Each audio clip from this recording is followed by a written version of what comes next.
ಗಂಗಾಲಕ್ಷ್ಮೀ ಬಾರಮ್ಮ.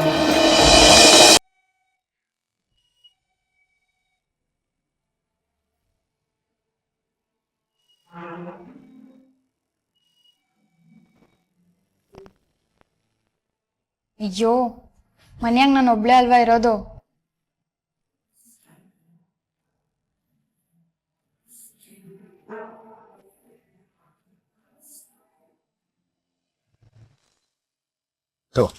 ಇದನ್ನ ಫ್ರಿಡ್ಜಲ್ಲಿ ಇಟ್ಬಿಡು.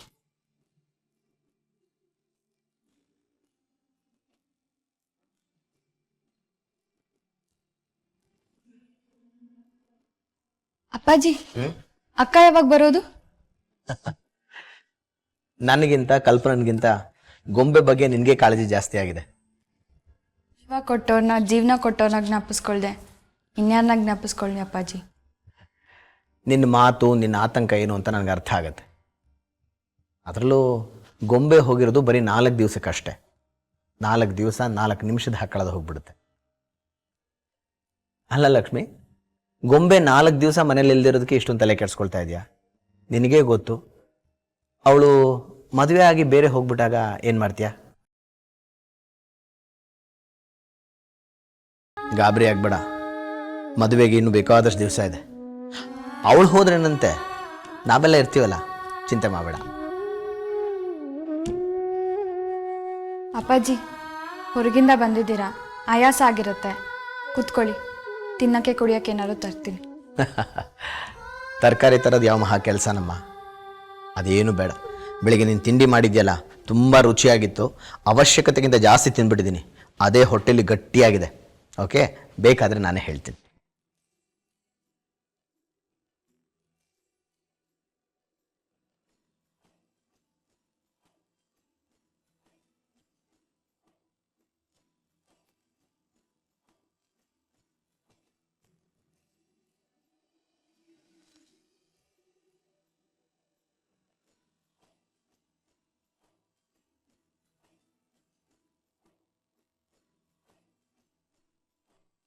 ಹಲೋ, ಯಾರು? ನಂಜುಂಡಿನಾ?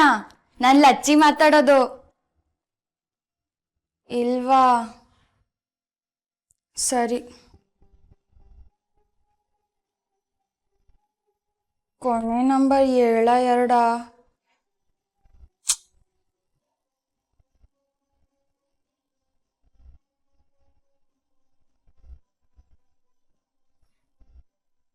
ಹಲೋ, ಬೋರೇಗೌಡ್ರ ರೆಟ್ಟಿಯಾ? ಇಲ್ವಾ?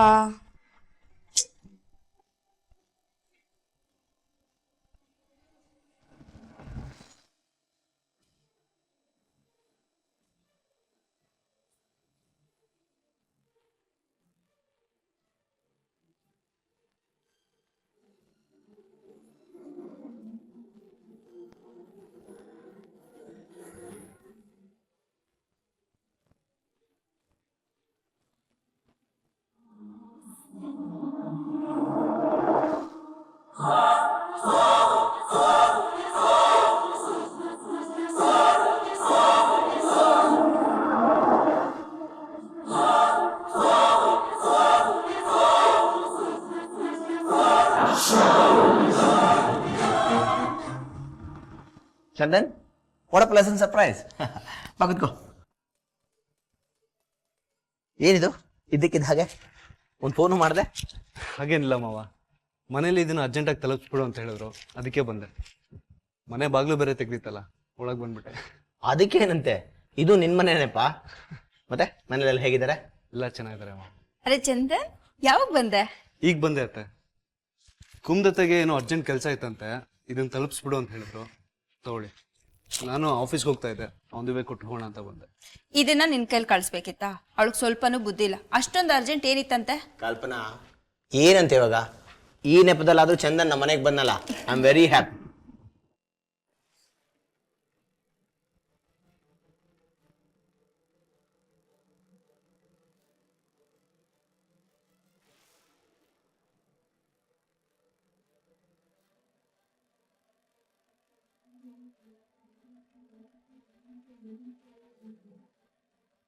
ಯಾರಿರ್ಬೋದು? ಯಾರೋ ನೆಂಟ್ರಿರ್ಬೇಕು.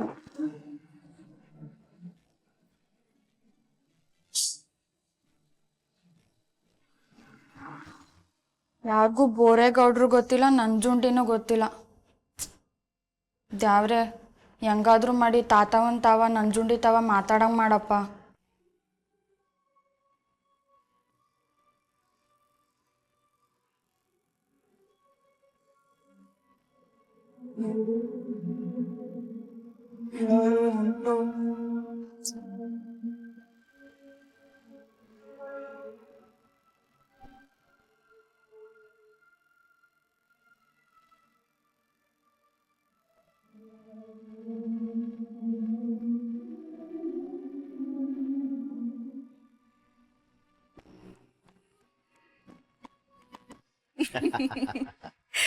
ಕಾರಣ ಏನೇ ಇರಲಿ, ನೀನು ಮನೆಗೆ ಬಂದಿದ್ಯಲ್ಲ ಅದೇ ತುಂಬ ಸಂತೋಷವಾದ ವಿಷಯ. ಅದು ಶ್ರುತಿ ಇಲ್ಲ ಅಂತ ಗೊತ್ತಿದ್ಮೇಲೂ ಬಂದಿದೆಯಲ್ಲ ಅದು. ಕಲ್ಪನಾ, ಇವತ್ತು ಚಂದನ್ನ ಬರೀ ಹೋಟೆಲ್ ಕಳಿಸ್ತೀಯಾ? ಮಾವ ಏನು ಬೇಡ, ಈಗ ತಾನೇ ಮನೆಯಿಂದ ನಾನು. ಅದೆಲ್ಲ ಏನೂ ಇಲ್ಲ, ಇದ್ದು ಹೊಟ್ಟೆ ತುಂಬ ಊಟ ಮಾಡ್ಕೊಂಡು ಹೋಗ್ಬೇಕು.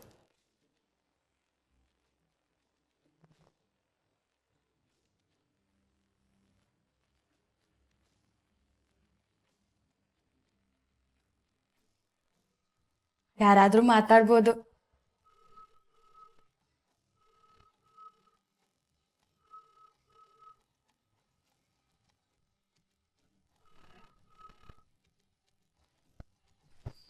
ಲಕ್ಷ್ಮಿ, ಏನ್ ಮಾಡ್ತಾ ಇದ್ಯಾ? ಹಲೋ 2 ಗ್ಲಾಸ್ ಜ್ಯೂಸ್ ತಗೊಂಡ್ ಬಾ. ಸರಿ ಕಣವ.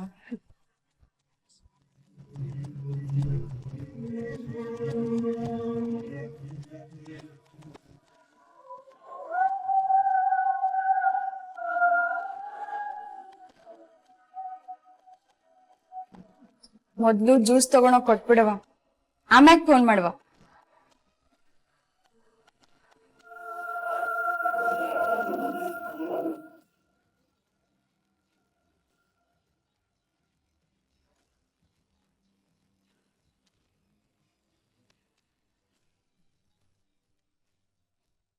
ಗಿರಿ, ಯಾರದ್ಲ ಫೋನು? ಗೊತ್ತಿಲ್ಲ ಚಿಕ್ಕಪ್ಪ, ಮಾತಾಡ್ತಾನೆ ಇಲ್ಲ. ಹೌದಾ? ತಪ್ಪ ಇಲ್ಲಿ ಫೋನ್.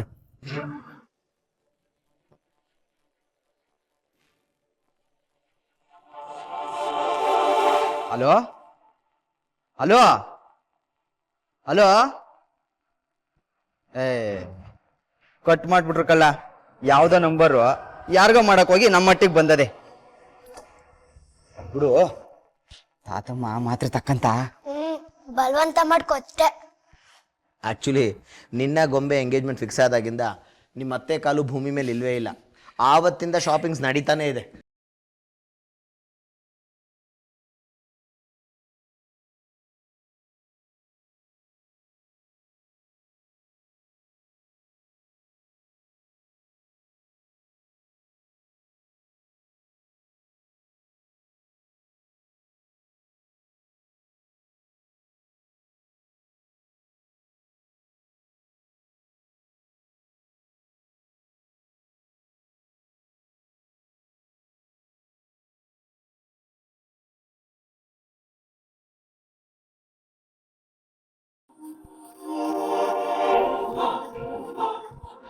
ಅದೇ ಬೇಡ ಅಂತ ಹೇಳಿದ್ಮೇಲೆ ಮಾವ ಅಳಿಯ ಇಬ್ರು ನಗ್ತಾನೆ ಇರ್ತೀರ, ತಗೊಳ್ಳಿ.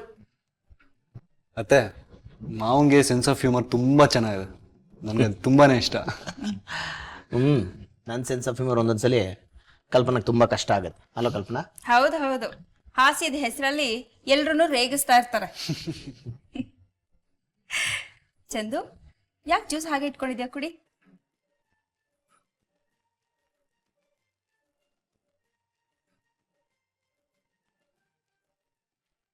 ಸರಿ ಅತ್ತೆ, ಟೈಮ್ ಆಯ್ತು, ಆಫೀಸ್ ಟ್ರೈನ್ಸ್ ಕಾಯ್ತಾ ಇರ್ತಾರೆ. ನನ್ಗೆ ಯಾರನ್ನೂ ಕಾಯ್ಸಕ್ ಇಷ್ಟ ಇಲ್ಲ. ಗೊಂಬೆನ ಮಾತ್ರ ಕಾಯ್ಸಕ್ಕೆ. ಓ, ಅದೇ ಬೇರೆ ವಿಷಯ, ಇದೇ ಬೇರೆ ವಿಷಯ ಬಿಡಿ. ಬರ್ತೀನಿ ಮಾವ. ಸರಿ ಬರ್ತೀನಿ ಅತ್ತೆ. ಹಾಗಾಗಿ ಬರ್ತಾ ಇರೋ. ಶ್ಯೂರ್, ಖಂಡಿತ.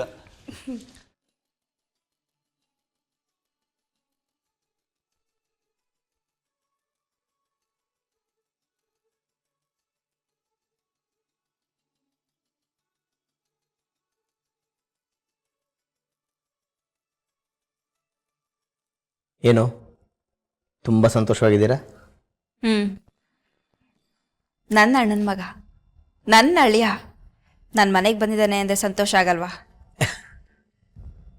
ನಿಮ್ಮ ಅಣ್ಣನ ಹೆಸರು ಹೇಳಿದ್ರೆ ನಿಂಗೆ ಇಷ್ಟ ಆಗಲ್ಲ, ನಿಮ್ಮ ಅತ್ತಿಗೆ ಮುಖ ನೋಡಿದ್ರೆ ನಿಂಗೆ ಹಿಡಿಸಲ್ಲ. ಅವ್ರ ಮಗ ನಮ್ಮನೆ ಅಳಿಯ. ನೀವು ಹೆಂಗಸರು ಯಾವುದಕ್ಕೆ ಸಂತೋಷ ಪಡ್ತೀರಾ, ಯಾವುದಕ್ಕೆ ಬೇಜಾರು ಮಾಡ್ಕೋತೀರಾ ಅರ್ಥನೇ ಆಗಲ್ಲ. ನಿನಗೆ ಅರ್ಥ ಆಗದೆ ಇರೋದೇ ಒಳ್ಳೇದು. ನದಿ ಮೂಲ, ಋಷಿ ಮೂಲ, ಸ್ತ್ರೀ ಮೂಲನ ತಿಳ್ಕೊಳಕ್ ಹೋಗ್ಬಾರ್ದು ಅಂತಾರೆ. ಅದ್ಯಾವುದನ್ನು ತಿಳ್ಕೊಳ್ದೆ ಇದ್ರೇನೆ ಒಳ್ಳೇದು. ನೀನು ಹೇಳೋದು ಸರಿ. ಆದರೆ ಚಂದನ್ ಬಂದು ಹೋದ್ಮೇಲೆ ನನಗೇನು ಅನಿಸ್ತು ಗೊತ್ತಾ? ಇಷ್ಟು ದಿವಸ ನಿನ್ನ ಹತ್ರ ಹೇಳ್ಕೊಳ್ತಾ ಇರೋದನ್ನ ಇವತ್ತು ಹೇಳ್ಕೊತಾ ಇದ್ದೀನಿ. ನಮ್ಗಿರೋದು ಒಬ್ಳೆ ಮಗಳು, ಮದುವೆ ಆದಮೇಲೆ ಗಂಡನ ಮನೆಗೆ ಹೊರಟೋಗ್ತಾಳೆ. ಕಡೆಗಾಲದಲ್ಲಿ ನಿನ್ನನ್ನು ನೋಡ್ಕೊಳ್ಳೋದಕ್ಕೆ ಒಬ್ಬ ಗಂಡು ಮಗ ಇದ್ದಿದ್ರೆ ಚೆನ್ನಾಗಿರ್ತಿತ್ತು ಅನ್ನಿಸ್ತಿತ್ತು.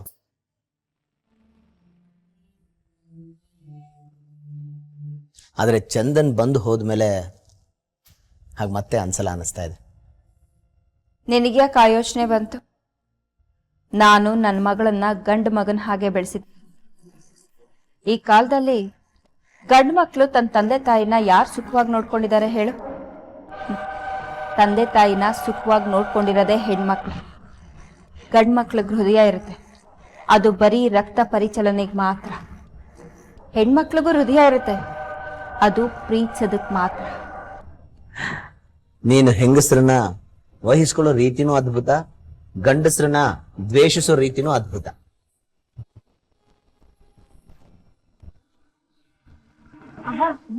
ಸಾರಿ ಏನ್ ಮಾಡೋದು? ಲಕ್ಷ್ಮಿ, ನಿನಗೇನು ಇಷ್ಟನೋ ಅದು ಮಾಡಮ್ಮ. ನೀ ಏನೇ ಮಾಡಿದ್ರು ಅದು ರುಚಿಯಾಗಿರುತ್ತೆ. ಲಕ್ಷ್ಮಿ, ಹುರುಳಿಕಾಳು ಸೊಪ್ಪು ಹಾಕಿ ಉಪ್ಸಾರು ಮಾಡಿ ಪಲ್ಯ ಮಾಡಿಬಿಡು. ಸರಿ ಕಣವ್ವ. ಅವ್ವ, ಈಗ ಬಂದಿದ್ರಲ್ಲ ಅವ್ರು ನಿಮ್ಮ ನೆಂಟ್ರೆ? ನನ್ನ ಅಣ್ಣನ ಮಗ. ನಿಮ್ ಗೊಂಬೆ ಅಕ್ಕ ಇದ್ದಾಳಲ್ಲ, ಅವಳನ್ನ ಮದುವೆ ಆಗ್ತಿರೋ ರಾಜ್ಕುಮಾರ. ಅಯ್ಯೋ, ನಾನು ಅವ್ರನ್ನ ನೋಡೋಕ್ಕೆ ಆಗಿಲ್ವೇ. ಅಯ್ಯೋಯ್ಯೋ, ಅದಕ್ಕೆ ಯಾಕೆ ಅಷ್ಟು ಬೇಜಾರು ಮಾಡ್ಕೊಳ್ತೀಯ? ಮದುವೆ ಆದ್ಮೇಲೆ ದಿನಾ ನೋಡುವಂತೆ ಅವನ್ನ.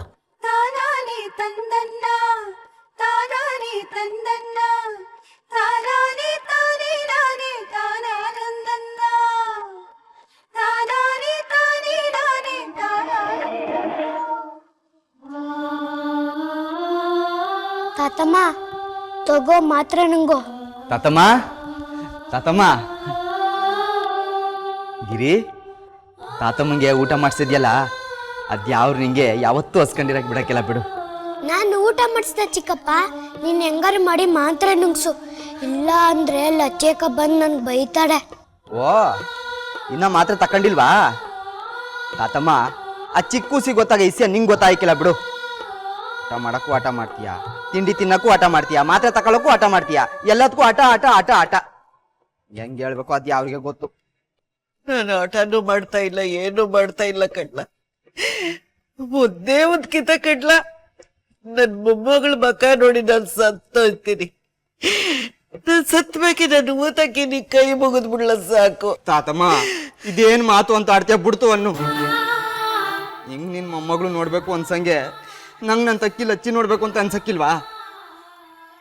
ಏಟ್ ಹೇಳರು ಅರ್ಥನೇ ಆಗ್ತಿಲ್ಲ ಬಿಡು. ಅದೆಲ್ಲ ನಂಗೇನು ತಿಳಿಯಕ್ಕಿಲ್ಲ ಕಡ್ಲ. ಮುದ್ದೆ ಉದ್ಕಿತ ಲಚ್ಚಿ ನೋಡ್ಬೇಕು, ಅವಳು ನೋಡ್ದೆ ಇದ್ಬೇಕೆ. ಅನ್ನ ಯಾಕೆ ತಿನ್ಬೇಕು, ಮಾತ್ರೆ ಯಾಕೆ ನುಗ್ಬೇಕು? ಈ ಅಟ್ಟಿಲಿ ಎಲ್ರೂ ನಾನು ಸಾಯ್ಲಿ ಅಂತ ಕಾಯ್ತವ್ರೆ ಕಡ್ಲ. ಸಾವು ಬಯಸೋ ಅಟ್ಟಿಲಿ ಜೀವ ಇರಲ್ಲ ಕಡ್ಲ. ನನ್ ಮೊಮ್ಮಗಳನ್ನ, ಆ ಪಾಪ್ ಕೇಳಿ, ಆ ಕರ್ಮಗೇಡಿ ಮೊಮ್ಮಗಳನ್ನ ಅದೃಷ್ಟ ದೇವತೆ, ಅದೃಷ್ಟ ಲಕ್ಷ್ಮಿ ಅಂತಾರೆ ಕಡ್ಲ. ಹಂಗಂದವ್ರ ಬಾಯಿಗೆ ಬಣ್ಣ ಹಾಕ. ಆ ಪಾಪ್ಗಿಡಿ ಮೊಮ್ಮಗಳನ್ನ ನಾವೊಂದಕ್ಕಿಂತ ನೋಡ್ಬೇಕು. ಅವಳನ್ನ ನೋಡ್ತಾ ನಾನು ಸತ್ತೋದ್ರೆ ನಾನು ಅಂತರ್ಪಿಶಾಚಿ ಆಗ್ಬಿಡ್ತೀನಿ ಕಡ್ಲ. ಒಂದೇ ಹೊತ್ಕಿತ ಅವಳನ್ನ ನೋಡಿ ನಂಗೆ ಕಣ್ಣು ಮುಚ್ಚಿಬಿಡ್ತೀನಪ್ಪ. ಒಂದೇ ಹೊತ್ಕಿತ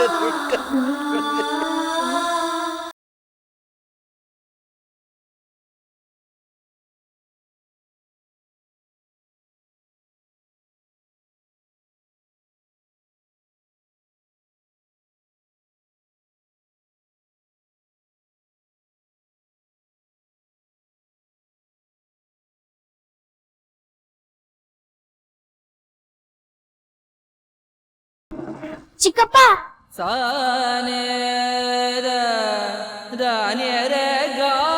ಏನವಗಿರಿ? ಚಿಕ್ಕಪ್ಪ ಲಚ್ಚಿ ಅಕ್ಕ ನೋಡ್ದೆ ಇದ್ರೆ ತಾತಮ್ಮ ಸತ್ತೋಗ್ಬಿಡುತ್ತೆ. ನಂಗೆಲ್ಲ ಮಾತಾಡ್ಬಾರ್ದು ಕಣವ.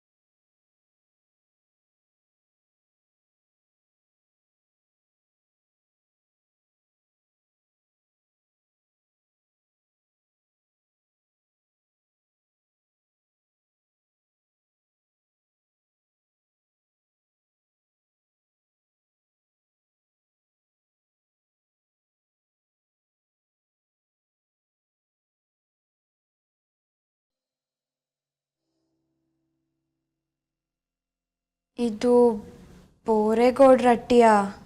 ಹೌದು, ಜಿಲ್ಲಾ ಪಂಚಾಯತಿ ಅಧ್ಯಕ್ಷ ಬೋರೇಗೌಡ್ರ ಮನೆ ಇದು.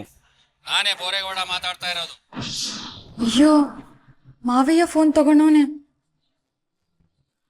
ನೀವ್ಯಾರು? ಯಾರು ಮಾತಾಡಿ? ಹಲೋ, ನನ್ನ ಹೆಸರು ಕೇಳ್ಬಿಟ್ಟು ಮಾತಾಡ್ತಿಲ್ವಲ್ಲ, ಯಾರು ಮಾತಾಡಿ? ಹಲೋ, ಅಲ್ಲ ಇದ್ ಕಡೆಯಿಂದ ನಾನು ಒಯ್ಕತ್ತಾ ಇರೋದು, ಹತ್ ಕಡೆ ನಿಮಗೆ ಕೇಳಿಸ್ತಾ ಇದೀಯಾ? ಮಾತಾಡಿಪ್ಪ.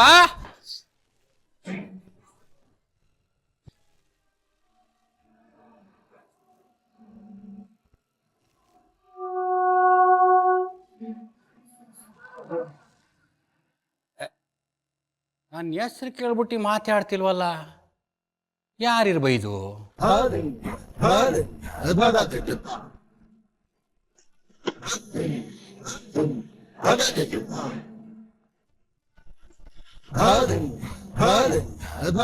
ಅಲ್ಲ, ಅದ್ ಯಾರೋ ಫೋನ್ ಮಾಡಿ ಬೋರೇಗೌಡ್ರ ಮನೆನ ಇದೆ ಅಂತ ಕೇಳ್ಬಿಟ್ಟು ಆಮ್ಯಾಗ ನಂತ ಮಾತಾಡ್ನಿಲ್ವಲ್ಲ, ಯಾಕೆ? ಇದೇನ್ ಮಾವಯ್ಯ ನಿಂತ್ಕೊಂಡು ಒಬ್ಬೊಬ್ಬನೇ ಮಾತಾಡ್ತಿದೀಯಾ? ಬಸವ, ಅದ್ಯಾರೋ ಹುಡುಗಿನೋ ಎಮ್ಮನೋ ಫೋನ್ ಮಾಡಿ ಬೋರೇಗೌಡ್ರ ಮನೆನ ಇದು ಅಂತ ಕೇಳ್ದು. ಹ್ಞೂ ಅಂದೆ, ಅತ್ಯಪ್ಪ. ಆಮ್ಯಾಗ ನಂತ ಮಾತಾಡ್ನಿಲ್ಲ, ಅದನ್ನೇ ತಲೆ ಕೆಡ್ಸ್ಕೊಬಿಟ್ಟಿದ್ದೀನಿ. ಅಲ್ಲ, ನಾನು ಎಲ್ರಿಗೂ ನನ್ನ ಮೊಬೈಲ್ ನಂಬರ್ನೇ ಕೊಡೋದು, ಅಟ್ಟಿ ನಂಬರ್ ಯಾರಿಗೂ ಕೊಟ್ಟರೆ ಜಪ್ತಿನೇ ಬರ್ತಾ ಇಲ್ಲ. ಯಾರೋ ತಾಲೂಕು ಆಫೀಸಿಂದ ಕೆಲಸ ಆಗ್ಬೇಕೇನೋ ಫೋನ್ ಮಾಡವ್ರೆ, ನೀನ್ ಯಾಕಲ್ಲಿ ತಲೆ ಕೆಡ್ಸ್ಕೊಂಡಿಯಾ? ತೀಟ ಇದ್ರೆ ಮತ್ತೆ ಮಾಡ್ತಾರೆ ಬಿಡು. ಬಸವ, ಒಂದೊಂದು ಕಿತ ನೀನು ಆಡೋ ಮಾತು ಸತ್ತವ್ರು ಎದ್ದು ಬಂದಾಗಿರ್ತದೆ, ಗಂಟೆ ಹೊಡೆದಾಗ ಮಾತಾಡ್ತೀಯ ದೀಟ ದೀಟ. ಆಗ್ಲೇ ಫೋನ್ ಮಾಡಿದಾಗ ಮಾವಯ್ಯ ತಗೊಂಡಿದ್ದ. ಇನ್ನೊಂದ್ ಕಿತ ಫೋನ್ ಮಾಡುವ, ತಾತಮ್ಮನೋ ಗಿರಿನೋ ನಂಜುಂಡಿನೋ ಮಾತಾಡ್ಬೋದು.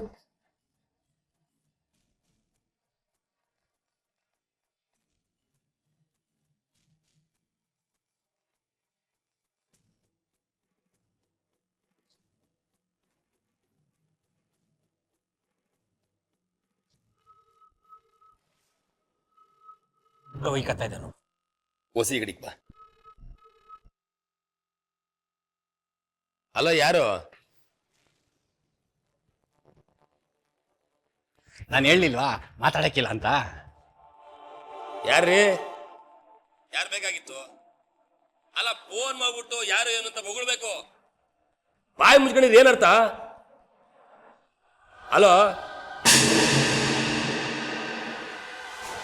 ಅಯ್ಯೋ, ಬಸನ್ನ ಫೋನ್ ತಕೊಂಡ. ಹಲೋ ಹಲೋ, ಏನು ಅನ್ಕಾಯೋಗ? ಅವಯ್ಯ ಯಾರಿಗೋ ಮಾಡಕ್ಕೋಗಿ ನಮ್ಮ ಮಟ್ಟಿಗೆ ಬಂದದೆ ಅಟಯ್ಯ. ಹಂಗಲ್ಲ ಬಸವ, ಇದು ಬೋರೇಗೌಡ್ರ ಮನೆನಾ ಅಂತ ನನ್ನೇ ಹೆಸರಿಡ್ದು ಕೇಳಿದ್ರು. ಹ್ಞೂ ಅಂದೆ, ಆಮ್ಯಾಗ ನಂತವ ಮಾತಾಡ್ಲಿಲ್ಲ. ಅಲ್ಲ, ಅದು ಹೆಂಗ್ಸಿನ ಧ್ವನಿ ಬೇರೆ. ಹೆಂಗ್ಸಾದ್ರೇನು ಗಂಡ್ಸಾದ್ರೇನು ರಾಂಗ್ ನಂಬರ್ ಅಯ್ಯ. ಹಂಗಲ್ಲ ಬಸವ, ಆ ಹೆಂಗ್ಸಿನ ಧ್ವನಿ ಇತ್ತಲ್ಲ, ಅದ್ನೆಲ್ಲೋ ಕೇಳ್ದಂಗ